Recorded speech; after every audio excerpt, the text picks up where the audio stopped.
शिस्तीने कुठेही गर्दी समारंभ उत्सव न करता आपण घरच्या घरी साजरे केले. आता 1-2 दिवसामध्ये ईद येते. ईदच्या तर शुभेच्छा माझ्या मुस्लिम समाजातील बांधवांना, माता भगिनींना तर मी आधी देतोच आहे. पण त्यांना देखील विनंती करतोय की आपणही सहकार्य करता आहात. ही परिस्थिती ही अनपेक्षित आणि कोणाच्याही ध्यानीमनी नसणारी, किंबहुना गेल्या अनेक वर्षात काही पिढ्यांनी न पाहिलेली अशी परिस्थिती संपूर्ण जग अनुभवते आहे.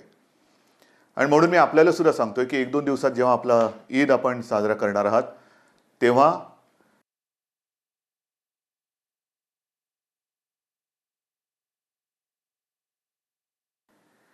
रस्त्यावरती न येता, कुठेही गर्दी न करता घरातल्या घरातून आपण आपली प्रार्थना करा. आणि त्या प्रार्थनेमध्ये संपूर्ण आपल्या राज्यासाठी, देशासाठी आणि जगासाठी लवकरात लवकर हे कोरोनाचं संकट नष्ट हो अशी सुद्धा आपण एक दुआ मागा. हे सगळं सहकार्याचं वातावरण असल्यामुळे आपण नेमकं लॉकडाऊन केला आणि त्यातनं काय साधलं याची कल्पना मी आपल्याला देतोय.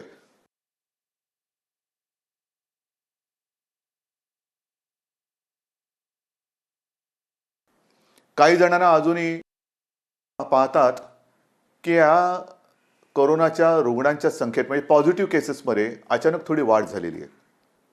मी याची कल्पना आपल्याला सुरुवातीपासून देत आलेलो आहे. हा जो विषाणू आहे हा गुणाकार करत जातो आणि या गुणाकाराला मर्यादा नाही आहे, तो त्याचा तोच ठरवतो.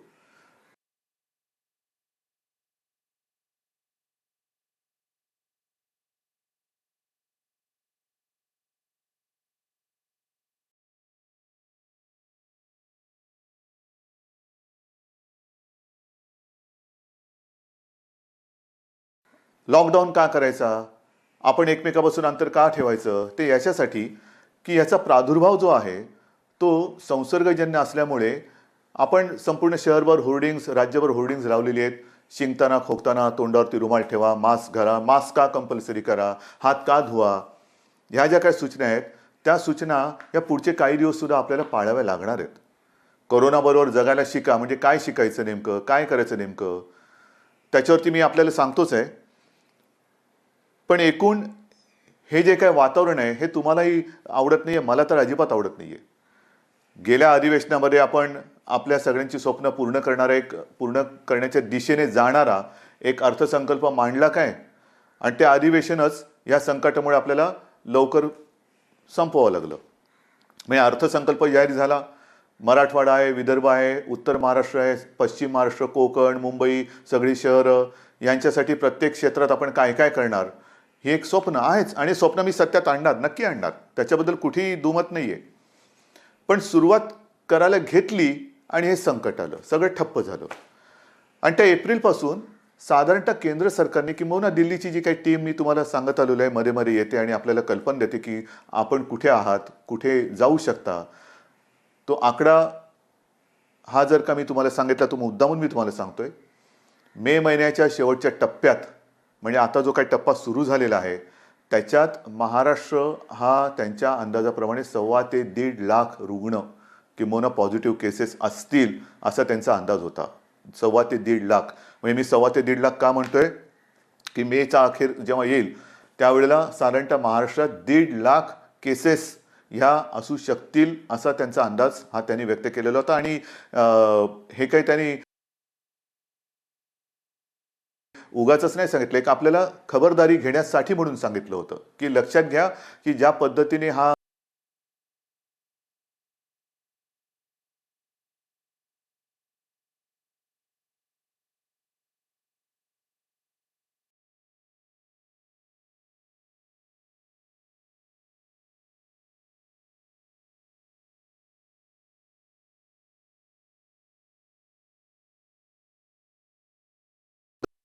म्हणून काही कागद घेऊनच बसलेलो आहे.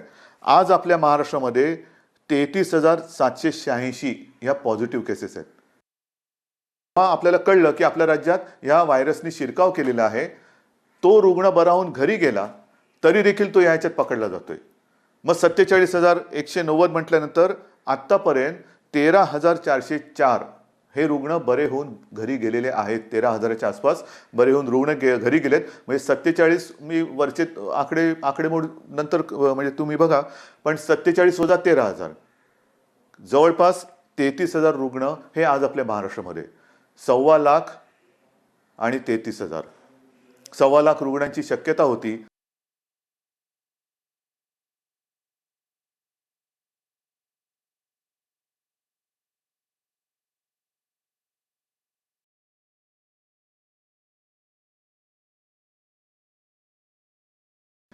तीच आज महाराष्ट्रामध्ये प्रत्यक्ष ॲक्टिव्ह केसेस ज्याला म्हणतो रुग्ण हे 33,786 आहेत.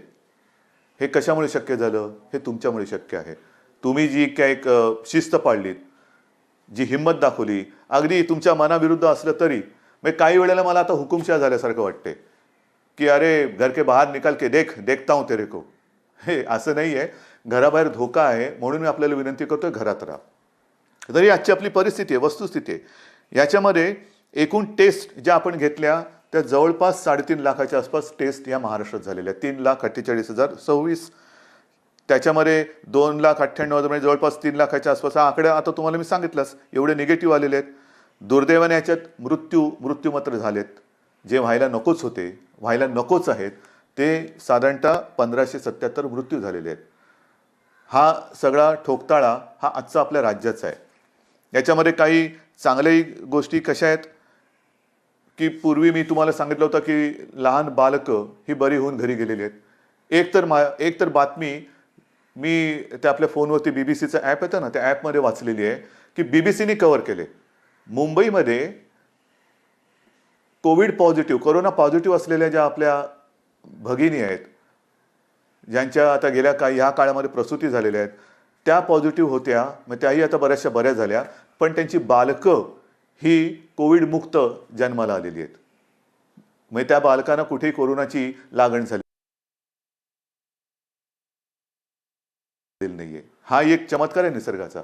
आणि हा चमत्कार जसा हा बालकांच्या बाबतीत आहे, मी काही दिवसांपूर्वीपासून नवजात अर्भकांपासून ते 90 वर्षांच्या आजीबाईंपर्यंत सगळेजण कोविडचा मुकाबला यशस्वीपणाने करतायत. ही एक मोठी जमेची बाजू आहे. एक गोष्ट अजून मला सांगावीशी वाटते की ह्याच्या पुढची लढाई ही अधिक बिकट होणार. कारण हा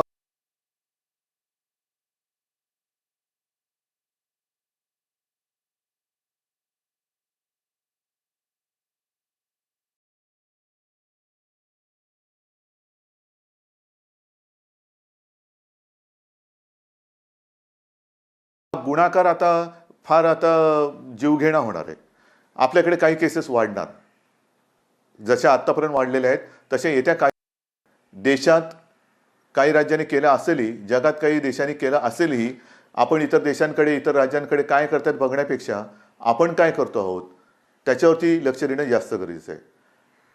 गेल्या वेळेला मी जे सांगितलं की आपण फील्ड हॉस्पिटल्स जसं बांद्रा कुर्ला कॉम्प्लेक्स आहे, गोरेगाव आहे, वरळी डोम आहे. डोमची तर यंत्रणा आपण जर का म्हणजे बघायला जाऊ नका, पण ते माझा असा विचार आहे की या सगळ्याचं एक कुठेतरी रेकॉर्डिंग करून ठेवायला पाहिजे की कसं मुंबई आणि महाराष्ट्राने कसं ह्या संकटाशी सामना केला, काय केलं. काही ठिकाणी तर आपण ICU बेड्स ह्या फील्ड हॉस्पिटलमध्ये करतो आहोत. आज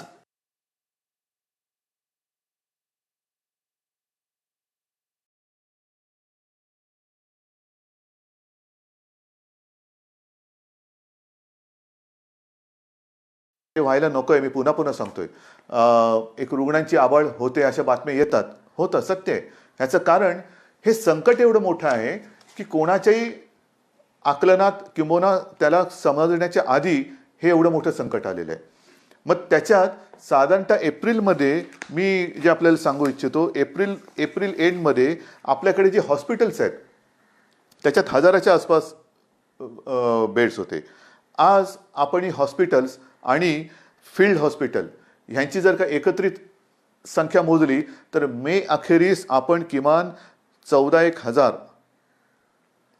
म्हणजे आत्ता फील्ड हॉस्पिटलमध्ये 3,000 म्हणजे आत्ता 7,000 बेड्स आपल्याकडे उपलब्ध आहेत. पण पुढच्या महिन्यात 13,000 ते 14,000 बेड्स हे हॉस्पिटल्समध्ये आपण उपलब्ध करून देऊ शकतो. आता हे बेड्स कसे असतील तर मी मागे आपल्याला सांगितलं होतं की साधारणतः 3 टप्प्यात आपण करतोय. जसं क्वारंटाईन आयसोलेशन हा एक भाग आहे, तसंच जे एसिम्प्टोमॅटिक आहेत, काही जणांना ऑक्सिजनची गरज लागते, व्हेंटिलेटर नाही, ऑक्सिजन. हा सगळा जो काय आपण काळ 2 महिन्याचा अनुभवलेला आहे, त्याच्यात एक गोष्ट लक्षात आलेली आहे की जास्तीत जास्त रुग्णांना हे व्हेंटिलेटरपेक्षा ऑक्सिजनची गरज लागते. आणि हे जे काय आपण बेड्स किंवा रुग्णशय्या या उपलब्ध करत आहोत, त्यांची व्यवस्था करत आहोत राज्यभर, मुंबईमध्ये पण, त्याच्यात जास्तीत जास्त बेड्सना ऑक्सिजनची सुविधा आपण देत आहोत. जास्तीत जास्त अगदी फील्ड हॉस्पिटलमध्ये सुद्धा. काही ठिकाणी तर आपण फील्ड हॉस्पिटलमध्ये ICU बेड्सची व्यवस्था करतो आहोत. हे केवळ आपण महाराष्ट्रामध्येच करू शकतो असा मला आत्मविश्वास आहे. अनेक जण पुढे येत आहेत, डॉक्टर्स पुढे येत आहेत, नर्सेस पुढे येत आहेत. हा सगळा टप्पा आपण ओलांडत असताना 1-2 महिन्यापूर्वी मी तुम्हाला आवाहन केलं होतं की तेव्हा रक्ताचा पुरवठा, थोडासा रक्ताचा साठा आपल्याकडे कमी झाला होता. अनेक जण पुढे आले, रक्तदाते पुढे आले, त्यांनी रक्तदान केलं. ते रक्तदान केल्यामुळे आजपर्यंत आपण विनासायास ह्या सगळ्या उपचार पद्धतीमध्ये रक्ताचा पुरवठा, मग कोविडचे पेशंट आले, नॉन कोविड पण आले, त्यांना देऊ शकलो. पण आता पुन्हा एकदा रक्तदानाची गरज आहे. कारण आज आपल्याकडे साधारणतः पुढचे 8 ते 10 दिवस पुरेल एवढा रक्तसाठा आहे. म्हणून मी तमाम रक्तदात्यांना एक नम्र आवाहन करतो आहे. गेल्या वेळेला आपल्याला थांबवावं लागलं होतं की आता आहे आपल्याकडे पुरेसा रक्तसाठा झालेला आहे, आता रक्तदान करू नका. आता मला पुन्हा आपल्याला महाराष्ट्राला रक्तदानाची गरज आहे, रक्ताची गरज आहे. आणि महाराष्ट्राचं रक्त काय असतं, महाराष्ट्राच्या रक्तामध्येच संकटाविरुद्ध लढण्याची जिद्द कशी आहे ती आपल्याला पुन्हा एकदा दाखवायची आहे. म्हणून पुन्हा एकदा रक्तदान करण्याची आवश्यकता आहे, रक्ताची आवश्यकता आहे. त्याच्याबद्दल मी आपल्याला विनंती करतो आहे की ज्यांची रक्तदान करण्याची इच्छा आहे त्यांनी पुन्हा एकदा पुढे यावं, रक्तदान करावं आणि आपल्या पुढच्या ह्या सगळ्या कदाचित कोरोना पॉझिटिव्ह होऊ शकणाऱ्या आणि इतर सुद्धा जे नॉन कोविड पेशंट आहे त्यांना लागणारी रक्ताची आवश्यकता ही पूर्ण करावी. हे आरोग्याच्या बाबतीत झालेलं आहे. कारण एक महत्त्वाचा मुद्दा, आपल्याला आता पुढे पावसाळा पण येतोय. काल सुद्धा मी आपल्या डॉक्टरांशी व्हिडिओ कॉन्फरन्स केली. त्या व्हिडिओ कॉन्फरन्समध्ये पाऊस म्हटल्यानंतर पावसाचे साथीचे आजार आले, पावसाची इतर काही सगळ्या गोष्टी आल्या. उन्हाळ्यामध्ये एक वेगळी साथ येत असते, पण ती साथ यावेळेला आली नाही. आपल्या सहकार्यामुळे थ्रोट इन्फेक्शन असेल, उन्हाळी सर्दी असेल, ताप असेल, ही साथ तशी आली नाही. पावसाळ्यामध्ये पुन्हा एकदा खबरदारी घ्यायची. उगाचच भिजणं, उगाचच पावसात मजा करणं, तूर्त काही दिवस ह्या गोष्टी टाळायला पाहिजेत.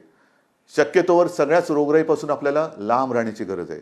मग स्वच्छ पाणी पिणं, पाणी उकळून पिणं, ह्या गोष्टी त्या अनुषंगाने आल्याच. पण इतर ह्या सगळ्या आजारांपासून लांब राहणं म्हणजेच कोरोनापासून लांब राहणं आहे. एक गोष्ट मी जी तुम्हाला सतत एक गोष्ट म्हणता एक गोष्ट सांगतो, तुम्ही म्हणाल्याची गोष्ट संपते की नाही कधी. तर ह्या सगळ्या काही दिवसांमध्ये अनुभवाला आलेल्या गोष्टी आहेत. प्रत्यक्ष कोरोनाने किती मृत्यू झाले तो एक आकडा आहे, पण त्याचबरोबरीने ज्याला आपण कोमॉर्बिडिटी म्हणतो, मी वारंवार सांगत आलेलो आहे, हाय रिस्क ग्रुप 55 वर्षाच्या वर आणि ज्यांना मधुमेह, रक्तदाब, किडनीचे आजार, इतर काही आजार, ह्या काही गोष्टी असतील, त्यांच्यावरती हा कोरोनाचा व्हायरस जास्त घातक दुष्परिणाम करतोय. आणि त्याच्यासाठी जसं आपण उन्हाळी साथींपासून दूर राहिलो तसंच पावसाळी साथींपासून सुद्धा दूर राहण्याची गरज आहे. मग सर्दी, खोकला, ताप आणि जरा कुठे लक्षण दिसलं तर ताबडतोब तुम्ही डॉक्टरांकडे गेलं पाहिजे. कारण साथीची लक्षणं आपण संपूर्ण राज्यभर जी होर्डिंग्ज लावलेत, शिंकताना, खोकताना तोंडावरती रुमाल ठेवा, मास्क लावा. प्रत्यक्ष असा अनुभव असा आलाय की सर्दी खोकल्यापेक्षा एक थकवा आला, ताप येतोय, त्याच्यानंतर तोंडाची चव जाते, वासच येईनासा होतोय. ही सुद्धा कोरोनाची प्राथमिक लक्षणं आहेत. ही लक्षणं थोडी वेगळी आहेत, जी आपण कधी आधी अपेक्षित केली नव्हती. सर्दी, खोकला, ताप ही लक्षणं अपेक्षित धरली होती. त्याच्यात ताप हे आहेच, ताप येतोय, 2-3 दिवस झालं ताप येतोय, तो ताप उतरतच नाहीये. अंगावरती काढू नका. थकवा जाणवतो आहे, तोंडाची चव गेलेली आहे, त्याच्यानंतर वास येत नाहीये, तर लगेच डॉक्टरांकडे संपर्क करा. कारण ही कोरोनाची प्राथमिक लक्षणं असू शकतात. आणि ही लक्षणं जर का लक्षात आली तर डॉक्टरांकडे आल्यानंतर हाही एक आपला अनुभव आहे, लवकरात लवकर म्हणजे मी तुम्हाला सांगितलं ना, दुर्दैवाने 1500च्या आसपास मृत्यू झालेले आहेत. यातले काही मृत्यू तर आपल्याकडे हे रुग्ण अतिशय शेवटच्या टप्प्यात आलेले आहेत, अतिशय शेवटच्या टप्प्यात. म्हणजे काही हालचाल करण्याच्या आतच दुर्दैवाने त्यांचा मृत्यू झालेला आहे. काही लोक ही लक्षणं खूप वाढल्यानंतर आलेले आहेत. पण अनेक जण जे बरे झालेत ते सगळे रुग्ण वेळेमध्ये आले आणि त्यांना वेळेत उपचार सुरू केल्यामुळे हे व्यवस्थित खडखडीत बरे होऊन घरी सुद्धा गेलेले आहेत. या विषाणूवरती औषध नाही हे जरी जागतिक सत्य असलं तरी आपले डॉक्टर ही प्रयत्नांची पराकाष्ठा करतायत. त्या सगळ्या डॉक्टरना, ह्या आपल्या युद्धातल्या सैनिकांना जेवढे आपण धन्यवाद देऊ तेवढे थोडे आहेत. वेगवेगळे प्रयोग करतायत, जगभरात सगळ्या डॉक्टरांशी बोलतायत, एकमेकाचे अनुभव एकमेकाशी शेअर करतायत आणि मग त्यांनी काही औषधाची ठरवलेली आहेत की पटकन, म्हणजे प्राथमिक अवस्थेत रुग्ण आल्यानंतर त्याला हा जो व्हायरस आहे तो आणखीन पुढे सरकण्याच्या आत कोणती औषधं दिली तर तिथल्या तिथे त्याचा जो पुढचा दुष्परिणाम करण्याची जी काही ताकद आहे ती रोखू शकतो. त्याच्यावरती एक गाईडलाईन तयार होते. त्याच्यानंतर दुसऱ्या टप्प्यात काय औषधं द्यायची, तिसऱ्या टप्प्यात काय औषध द्यायची, कोणतं औषध पहिलं द्यायचं, त्यांचं कॉम्बिनेशन कोणतं करायचं, ह्याच्यावरती सगळा अभ्यास आपला हा होतोय आणि त्याला चांगलं यश मिळतंय, नक्की मिळतंय. आणि ह्या अनुभवातनं एक लक्षात आलं की डॉक्टर्स तर जागेवर आहेत, औषधं वेळेवरती मिळाली पाहिजेत. ती औषधं आपण वेळेवर मिळवतोय, पण औषधं वेळेवर मिळण्याबरोबरीने पेशंट सुद्धा वेळेवरती मिळाला पाहिजे. म्हणजेच ज्यांना ही लक्षणं आढळत आहेत त्यांनी वेळेत डॉक्टरकडे आलं पाहिजे.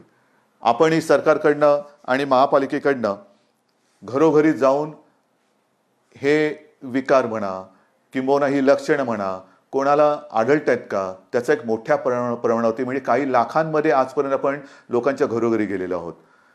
त्यातनं काही लोक आपण जे कदाचित संभाव्य रुग्ण होऊ शकतात कोरोनाचे त्यांना वेळेत बाजूला काढलेलं आहे. त्यांना त्यांच्या आवश्यकतेनुसार ऑक्सिजन आपण देतो आहोत. इतर काही त्यांना विकार असतील त्याच्यावरती इलाज आपण करतो आहोत. आपला प्रयत्न हाच आहे की व्हायरस कोणाकडे पोहोचायच्या आत आपण त्याच्याकडे पोहोचून त्याला सुरक्षित ठेवायचं. हे चाललेलं आहे, राज्याकडनं चाललेलं आहे, महापालिकांकडनं चाललेलं आहे. मला खरंच एका गोष्टीचा एक अभिमान आहे की जसं मी आपल्याशी ह्या सगळ्या गोष्टी बोलतोय तसं खास करून ग्रामीण भाग, मग माझा विदर्भ आहे, माझा मराठवाडा आहे, माझा उत्तर महाराष्ट्र आहे, पश्चिम महाराष्ट्र आहे, कोकण आहे, शहरं तर आहेच आहे, या सगळ्यांनी खूप जिद्दीने या लढाईत उतरलेले आहेत, खूप जिद्दीने. विशेषतः विदर्भ आहे, मराठवाडा आहे. ह्याचा प्रादुर्भाव मराठवाड्यात एक संभाजीनगर ते सुद्धा आता आटोक्यात येते. उत्तर महाराष्ट्रामध्ये मालेगाव ते सुद्धा आता आटोक्यात येते. सुरुवातीला लक्षात येत नाही हे काय होतं, याला सारा ताप तर येतोय, पण समोर काही घटना घडल्या, समोर मृत्यू दुर्दैवाने घडल्यानंतर लक्षात येतं हे गंभीर आहे, ह्या सारंसुद्धा ताप नाही आहे, सारंसुद्धा खोकला नाही आहे. मग डॉक्टरकडे गेलं पाहिजे, डॉक्टर काय म्हणतात ते ऐकलं पाहिजे. आपल्याला वेगळं विलगीकरण कक्षात राहायला पाहिजे, अलगीकरण कक्षात राहायला पाहिजे. हॉस्पिटल्स ही वेगळी केलेली आहेत, कोविड आणि नॉन कोविड असाही विभाग केलेला आहे. पण हा सगळा जो ग्रामीण भाग आहे त्याच्यामध्ये आजही या सगळ्या लोकांनी हा कोविडचा प्रादुर्भाव अतिशय जिद्दीने हा मर्यादित ठेवलेला आहे. म्हणजे मी काल सहज एका परदेशात असलेल्या आपल्या हिंदुस्थानी डॉक्टर, मराठी डॉक्टरशी बोललो. तो आपला मूळचा ग्रामीण भागातला, मला वाटतं जळगाव वगैरेच्या तिथल्या भागातले आहेत. त्यांच्याशी मी बोलत असताना त्यांना विचारलं, डॉक्टर साहेब तुमच्या देशात काय चाललेलं आहे. त्यांनी त्यांच्या देशातली परिस्थिती सांगितली आणि मला असं सांगितलं की उद्धवजी, आपला महाराष्ट्र ज्या पद्धतीने लढतोय ही फार एक अभिमानाची गोष्ट आहे. आणि त्यांनी ग्रामीण भागात चौकशी केली, उत्तर महाराष्ट्रामध्ये केस सापडल्यानंतर लगेच आपण काय उपाययोजना करतो, कसं सगळं ते प्रतिबंधित क्षेत्र किंवा काय कसं करतो. ते म्हणाले असे प्रयत्न हे फार महत्त्वाचे आहेत आणि हे प्रयत्न आपण करतो आहोत, म्हणून हा 1.25 ते 1.5 लाखाचा आकडा जो अपेक्षित किंवा अंदाजित होता तो आपण ह्या 33,000 किंवा काय जो मगाशी आकडा सांगितला तोपर्यंत आपण नियंत्रित ठेवू शकलो. हे सगळेजण तुम्ही हे खरे योद्धे आहात. मग काही जण असं म्हणतात की तुम्ही पॅकेज का नाही दिलं, पॅकेज द्यायला पाहिजे, हे द्यायला पाहिजे, ते द्यायला पाहिजे. अहो सगळं काही देतो, पहिलं जे संकट आपल्या डोक्यावरती घोंगावतं आहे ते आरोग्याचं संकट आहे. आरोग्यविषयक जोपर्यंत आपण सुविधा करत नाहीत किंवा आपण उपाययोजना करत नाही तोपर्यंत पॅकेज, आजपर्यंत खूप पॅकेजेस वाटली गेली. हो, किती पॅकेजेस आली वाटतात, लाखो कोटींची पॅकेजेस आणि पॅकेजेस. वरती सगळं छान पॅकेज असतं, आपल्याला वाटतं काय पॅकेज आलेलं आहे, उघडल्यानंतर रिकामा खोका. आतमध्ये काहीच नाही आहे. हे अशा पोकळ घोषणा करणारं सरकार आहे आपलं महाविकास आघाडीचं सरकार नाही आहे. आज आपण ज्या काही गोष्टी करतो आहोत, गोरगरिबांना ज्यांच्याकडे रेशन कार्ड नाही त्यांना धान्य देण्याची योजना अनेकदा सांगितल्यानंतर केंद्राने मान्य केली. केंद्राला मी धन्यवाद देतो. ज्यांच्याकडे रेशन कार्ड नाही त्यांचं काय होणार, त्यांना धान्य देण्याची योजना आलेली आहे. त्यांना इतके दिवस आपण शिजवलेलं अन्न देत होतो, तो अजूनही काही ठिकाणी चालू आहे. शिवभोजन योजना रोजच्या आपल्या लाखाच्या वरती रोज ज्या 10 रुपयामध्ये आपली शिवभोजन योजना होती थाळी, ती 5 रुपयात देतोय. काय कोणतं पॅकेज आहे? ही पॅकेजच्या पलीकडची गोष्ट आहे. पहिल्यांदी अन्न मिळणं ही फार महत्त्वाची गोष्ट आहे. धान्य मिळणं ही फार महत्त्वाची गोष्ट आहे. उपचार मिळणं ही फार महत्त्वाची गोष्ट आहे. या सगळ्या ज्या काही आपण योजना करतोय त्या सर्वांसाठी करतोय, सर्व वर्गांसाठी करतोय. ह्या गरिबांसाठी करतोय, मध्यमवर्गीयांसाठी करतोय, श्रीमंतांसाठी करतोय. कारण ही आपली परिस्थिती जरी गोरगरीब अशी असली तरी व्हायरस कोणालाच ओळखत नाही. मग जसं रेशन कार्ड नसलेल्यांकडे आपण धान्य देतो आहोत, तर रेशन कार्ड ज्यांच्याकडे नाही त्यांनी उपचार कसे करायचे? कारण त्यांच्यात हे नव्हतं. मग आपली महात्मा ज्योतिराव फुले जी विमा योजना आहे त्याच्यात आपण आता 100% लोकांना आपण ज्या नोंदणीकृत आपली हॉस्पिटल्स आहेत त्या हॉस्पिटल्समधनं 100% मोफत उपचार हे या सगळ्यांना करून देणार आहोत. काय पॅकेज आहे? कोणतं पॅकेज आहे? घोषित करायचं, जाहिरात करायची का प्रत्यक्ष काम करायचं? आपण देतो आहोत. आजपर्यंत मी तुम्हाला सांगितलं की साधारणतः 5.5 ते 6 लाख परप्रांतीय मजुरांची आपण 3 वेळाच्या अन्नाची सोय करत होतो. 5.5 ते 6 लाख. किती खर्च झाला? आहे पॅकेज? केलं. या सगळ्या राज्यातल्या मजुरांना, इतर राज्यातल्या मजुरांना आपण जा नाही सांगितलं, पण त्यांनाच घरी जायचं होतं. मग घरी जायचं तर कसं करायचं? केंद्राने जाहीर केलं. आपण त्यांच्याकडे ट्रेन्स मागत होतो, लॉकडाऊनच्या आधी ट्रेन्स मागत होतो की इतर राज्यातले जे काही मजूर आहेत ते इकडे थांबायला तयार नाहीत, त्यांना घरी जाण्याची परवानगी द्या, आम्हाला ट्रेन्स द्या, आम्ही खर्च करतो, त्यांना जाऊ द्या. दुर्दैवाने किंवा काही कारणं असतील त्यावेळेला ती परमिशन मिळाली नाही. आता हे संकट वाढल्यानंतर त्यांना परवानगी दिली गेली. कारण ते सुद्धा फार ते भीषण चित्र होतं. ही साधी लोक रस्त्यावरनं आपल्या कुटुंब काबिल्यासह चालत चाललेत. ऊन आहे आणि सोयी सगळीकडे कुठे? निर्जन रस्त्यावरती सोयी सुविधा कुठून असणार? मग रस्त्यावरनं कोण चाललेले आहेत? रुळाच्या पटरीवरनं कोण चाललेले आहेत? पण आता केंद्राने जी सोय केल्यानंतर केंद्र सरकार 85% पैसे आपल्याला त्यांनी जाहीर केले ते मिळतील. जसे आजपर्यंत मिळाले तसे तेही मिळतील. पण राज्याने आतापर्यंत 481 ट्रेन्स 5 मे ते 23 मे या काळामध्ये सोडलेल्या आहेत. रोज सोडतोय. मी तुमच्याशी बोलतोय त्याही वेळेला कुठली तरी एखादी ट्रेन निघाली असेल. आणि ह्या प्रवासी मजुरांची ही संख्या आहे ही 6 ते 7 लाखाच्या आसपास आजपर्यंत त्यांची आपण सोय केलेली आहे. 6 ते 7 लाखापर्यंत. आणि याच्यासाठी राज्य सरकारने जवळपास 85 कोटी रुपये ह्या व्यवस्थेवरती ट्रेन्सच्या भाड्यापोटी हे दिलेले आहेत. हे पॅकेज आहे, पण 85 कोटी रुपये दिलेले आहेत. म्हणजे 85 कोटी आणि वरचे तर मी काय वाचत नाही, पण 85 कोटी आणि काही लाख रुपये दिलेले आहेत. आपण रोज 80 ट्रेनची मागणी करतोय की आम्ही सोय करायला तयार आहोत, आम्हाला ट्रेन्स द्या. पण रोजच्या 30 ते 40 म्हणजे अर्ध्या ट्रेन्स आपल्याला रोज मिळत आहेत. 80 ट्रेन्स आपण रोज मागतोय, पण 30 ते 40 मिळत आहेत. ट्रेन्स आपली क्षमता आहे, तुम्ही ट्रेन्स आम्हाला द्या. आम्ही आमच्याकडनं सगळ्या ह्या मजुरांची आता आपण नीट व्यवस्था केलेली आहे. त्यांना व्यवस्थित त्यांची नोंदणी करून अत्यंत चांगल्या पद्धतीने, आणि ते सुद्धा घरी परत जाताना आपल्या राज्य सरकारचा जय जयकार करत जात आहेत. महाराष्ट्र सरकार जिंदाबाद. कारण त्यांची आपण इकडे नीट सोय केली. घरी जाण्याची त्यांना मी जे आपण वचन दिलं होतं त्या वचनाप्रमाणे त्यांना घरी पाठवायची सुरुवात केलेली आहे. पैसे त्यांच्याकडनं तिकीट घेतलेलं नाही. सुरुवातीच्या काळामध्ये काही कळत नव्हतं म्हणजे केंद्राकडनं काय येईल, यांच्याकडनं काय येईल. पण त्याची वाट न बघता आपण खर्च केलेला आहे. एसटीने सुद्धा फार महत्त्वाचं काम केलेलं आहे. कारण हे सगळे जे काही लोक होती रस्त्याने निघाले होते त्यांना कल्पनाच नव्हती. जसं एक तो झाला ना जालन्याच्या आसपास, एक तो लोकर ती मजूर रुळावरतीच त्यांना डोळा लागला आणि त्यांच्या अंगावरनं मालगाडी गेली. कारण रस्त्यावरनं जाता येत नाही, भुसावळला जायचंय, रस्ता कसा कळणार? रुळावरनं चला. तर अशी दिशाहीन एक भटकंती चाललेत.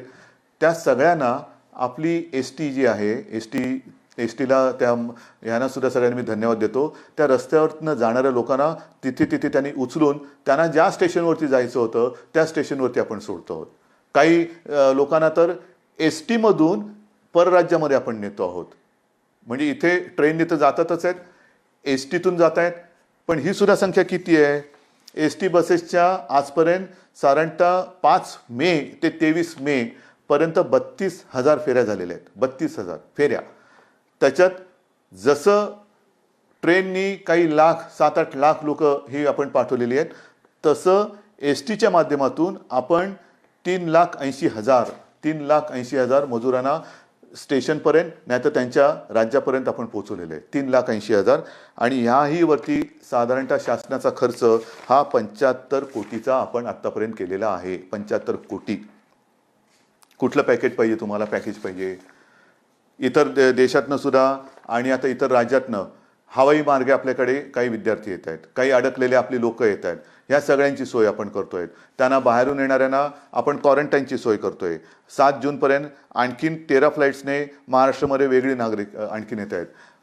आजच सकाळी माझं आपले पुरी आहेत म्हणजे केंद्रीय सिव्हिल एव्हिएशनचे मिनिस्टर, त्यांच्याशी बोलणं झालं. आणि त्यांच्याबरोबर सुद्धा बोलताना मी त्यांना तेच सांगितलं की जरा आम्हाला एक अंदाज घेऊ द्या. आम्हाला कोणालाही काही लॉकडाऊन 5 वर्ष आमच्या सरकारने काय केलं? लॉकडाऊन केला. हे नाही, हे काय अभिमानाची गोष्ट नाही आहे. आम्हाला हे सगळं सुरू करायचं, उलटं वाढवायचं चांगलं. पण ते वाढवताना खबरदारी घेऊन आम्हाला करायचे. त्याच्यामुळे नेमकं प्रवासी येणार ते कसे येणार, त्यांची खबरदारी तुम्ही काय घेणार, आम्ही काय घ्यायची. एअरपोर्ट सुरू करायचं म्हणजे एअरपोर्टला लागणारा कर्मचारी वर्ग किती लागणार, ह्या सगळ्या गोष्टी आपल्याला करायच्या आहेत, नक्कीच करायच्या आहेत.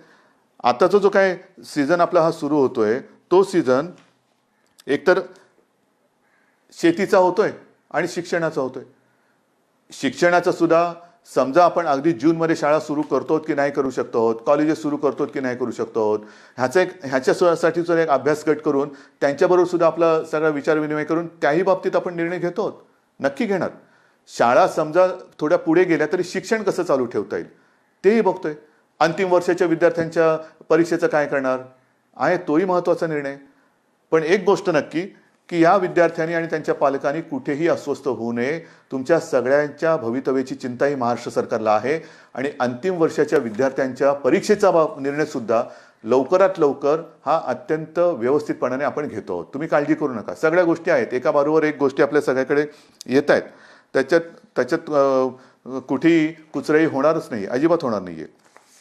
महाराष्ट्राचं अर्थसंकल्प आपलं अर्थचक्र त्याच्याबाबत काय करणार हे मी तुम्हाला सांगितलेलं आहे की जवळपास 50,000 उद्योग हे आपले सुरू झालेले आहेत. त्याच्यामध्ये अनेक मजूर हे कामावरती आलेले आहेत.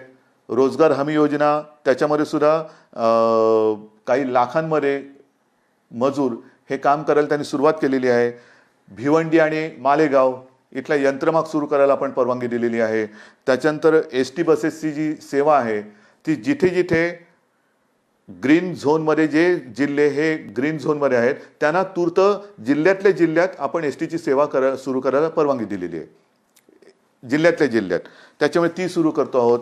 माल वाहतूक तर सुरू आहेच, पण जसं परराज्यातील कामगार किंवा परराज्यातील लोक आपण पाठवले, मी गेल्याही वेळेला उल्लेख केला होता, माझ्या राज्यातली लोक, आपल्या राज्यातली लोक, विदर्भातली आहेत, मराठवाड्यातली आहेत, उत्तर महाराष्ट्र सगळीकडचेच, कोकणातली आहेत, तुम्ही त्यांना पाठवून देता, आम्हाला का नाही पाठवणार? तुम्ही तर आपले आहात. तुम्हाला मी प्रेमाने आणि हक्कानेच सांगणार, कारण माझा हक्क आहे तुमच्यावरती, तुमचा हक्क आहे माझ्यावरती. तुम्ही सगळेजण तुमच्या आशीर्वादानेच हे तुमच्यासाठी आम्ही करू शकतो आहोत. आणि म्हणून मला आपल्याला सांगायचं आहे की आपली सुद्धा जी घरी येण्या जाण्याची जी काय एक मागणी आहे ती सुद्धा आपण लवकरात लवकर त्याच्याही बाबतीत एक सुरुवात करतो आहोत, नक्की करतो आहोत. पण आत्ताचा हा जो काही काळ आहे, मी काल परवाकडेच एक सोनियाजी आणि इतर सगळ्या पक्षातल्या नेत्यांची एक व्हिडिओ कॉन्फरन्स झाली आणि त्या कॉन्फरन्समध्ये मी बोललो होतो की पुढच्या 15 दिवसात आपल्याला आपल्या देशाचं खरं चित्र हे समोर येईल. आपण नेमके कुठे आहोत ह्याचं कारण मोठ्या एका प्रमाणावरती स्थलांतर झालेलं आहे, होत आहे.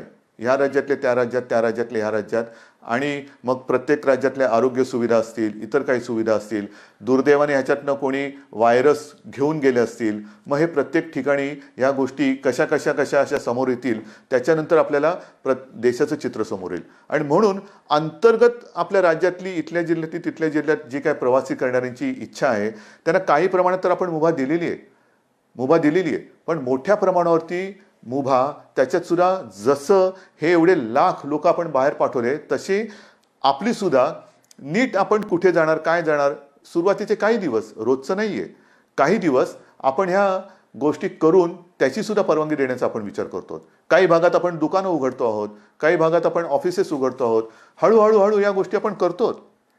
म्हणून अर्थचक्र हे मागेही तुम्हाला सांगितलं की 50,000च्या आसपास उद्योग सुरू झालेत, 70,000च्या आसपास आपण उद्योग सुरू करायला परवानगी दिलेली आहे, पण प्रत्यक्ष 50,000 सुरू झालेत आणि 6 लाख कामगार हे राज्यभरात हे कामावरती रुजू झालेले आहेत.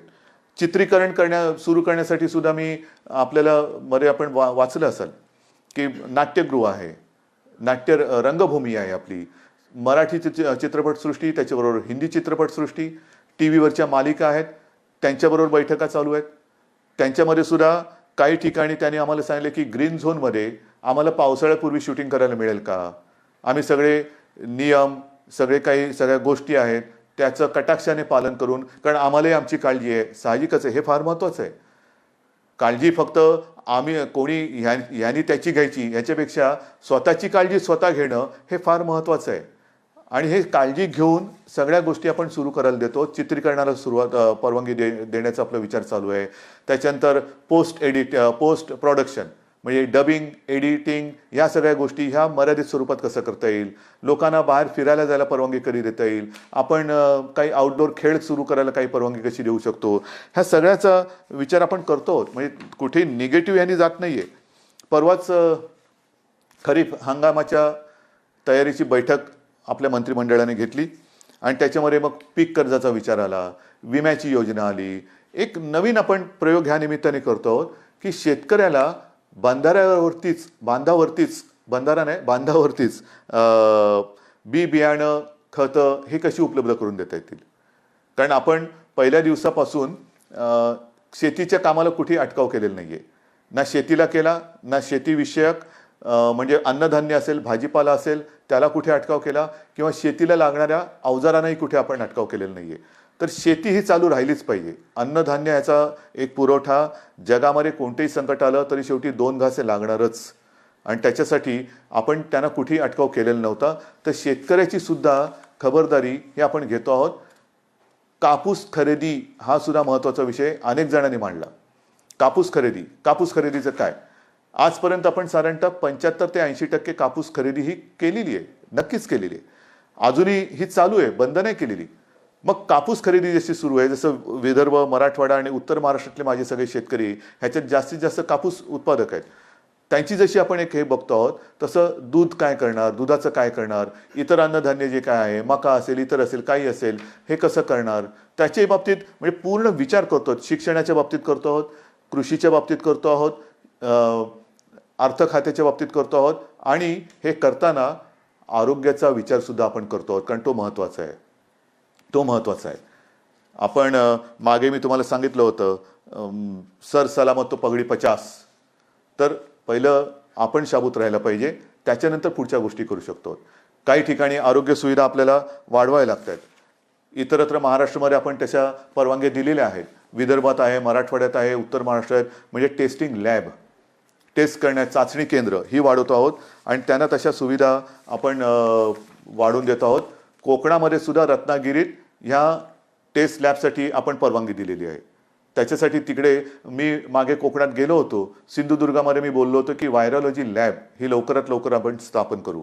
तर त्या लॅबला सुद्धा आणि या टेस्टिंगसाठी सुद्धा आपण परवानगी दिलेली आहे. म्हणजे कोकणात सुद्धा आपण ही गोष्ट करतो आहोत. एकूणच काय तर सगळीकडे ह्या गोष्टी सर्व बाजूने करतोय.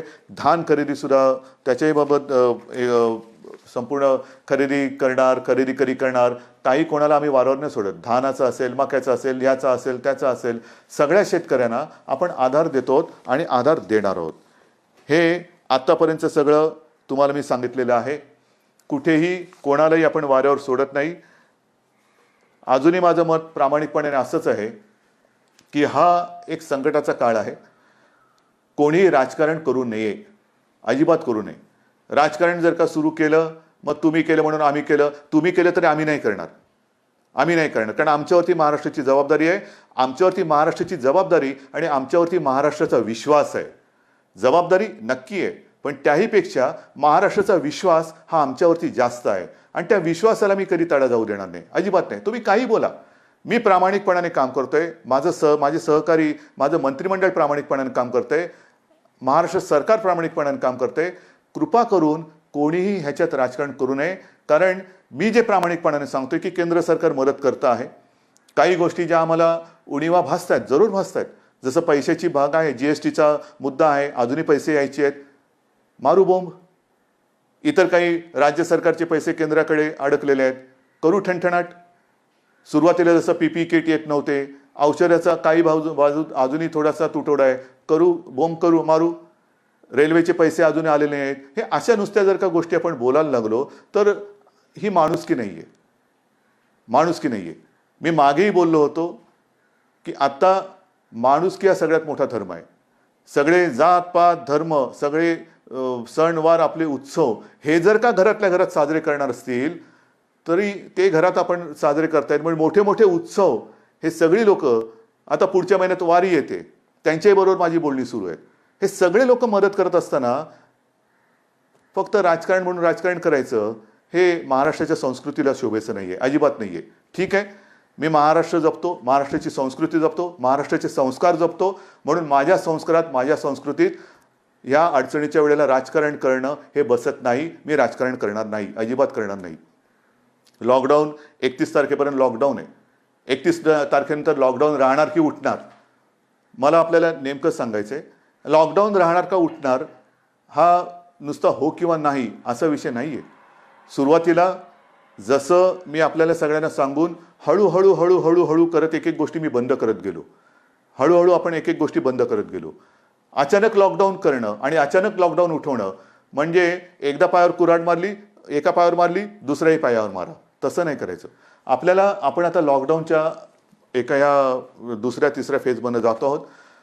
कोरोनाचा व्हायरस हा जोरात गुणाकार करायला लागलेला आहे. आणखीन काही केसेस येत्या काही दिवसात वाढणार आहेत. त्या केसेससाठी आपण ह्या मोठ्या फील्ड हॉस्पिटलची आणि इतरत्र सगळीकडे, ठाण्यापासून सगळीकडे सुविधा निर्माण करतो आहोत.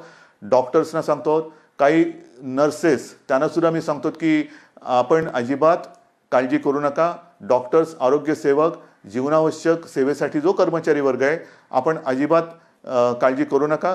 तुमच्या सगळ्यांची जबाबदारी घ्यायला महाराष्ट्र सरकार समर्थ आहे. कृपा करून कोणीही आपली कामं सोडून जाऊ नका. तुम्ही तर जाऊ नकाच, आणखीन आपल्याला मदतीला जे कोविड योद्धा आहेत ते सुद्धा येत आहेत, ते सुद्धा येत आहेत. आणि म्हणून मला असं वाटतं लॉकडाऊन अचानक लावणं हे जसं योग्य नाही, तसंच लॉकडाऊन अचानक उठवणं, त्याच्यापेक्षा आता लॉकडाऊन हा शब्द वापरू नका, अजिबात नाही. लॉकडाऊन शब्द बाजूला ठेवा. आपण हळूहळू आपली आपल्या आयुष्याची गाडी ही पूर्वपदावरती आणतो आहोत. हळूहळू म्हणजे हळूहळू जसं बंद करत गेलो तसं काही गोष्टी ह्या आपण ओपन करत जातो. आणि हे ओपन करताना, रिओपन करताना पावलं मात्र अत्यंत खबरदारीने टाकायचे. कोरोनासोबत जगायला शिका. म्हणजे काय शिकायचं तर पुढचे काही दिवस, काही महिने करायचे आपल्याला मास्क घालूनच समाजात फिरावं लागेल. आपले हात हे सतत धुत राहावेच लागतील, हात धुत राहावे लागतील. त्याच्यात साहजिकच आहे, बाहेर गेल्यानंतर सॅनिटायझरची बाटली ही आपल्या जवळ बाळगणं आलं. मोबाईल फोन करायची इकडे तिकडे झालं तरी चालेल, पण सॅनिटायझर हा लागणार. हात स्वच्छ धुत राहणे, सतत तोंडाला हात न लावणे, त्याच्यानंतर एकमेकापासून थोडं अंतर राहणे, खोकताना शिंकताना काळजी घेणे, रस्त्यावरती थुंकू नये. या सगळ्या गोष्टी म्हणजे कोरोनानंतरचं जग कसं असेल तर कोरोनानंतरचं जग हे असं असेल. कोरोना हा कदाचित काही चांगल्या गोष्टी पण आपल्याला शिकवेल. म्हणजे स्वतःची काळजी कशी घेणं,